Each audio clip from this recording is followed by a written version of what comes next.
school. Like I mentioned before, I tried the inclusive school. It depends, in my experience, I've learned it depends on the two things I said. The specific child and the supports available. You may work in a school or attend a school that doesn't have the right supports for what you know your child needs or a child needs. And that is the case of what happened with me. There was an autism support classroom. So as he was going out of kindergarten now he had an aide with him all through kindergarten. Somebody was always with him because he's a runner. He could bolt, and he still does that, and it's extremely terrifying. Like I turn around and he could be gone. He just bolts, and he does that when he's overwhelmed, sensory overload.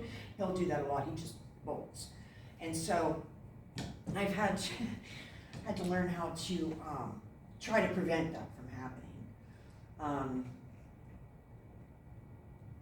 So his autism classroom was not able to be supportive enough to him. Now it had supports, but it just wasn't enough for him. He needed to learn how to sit down, focus on one thing at a time before he could actually learn something. My son, I believe, learned most of what he learned in kindergarten to first preschool. He already knew that stuff from his iPad. He literally taught himself, and to this day, he loves songs that are educational. And he will listen to stuff he listened to years ago, and he still loves it.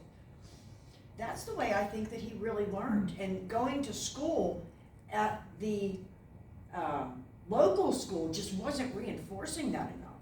And I believe if he would not have known as much and we wouldn't have encouraged much learning at home, that he would have been way behind where he is now.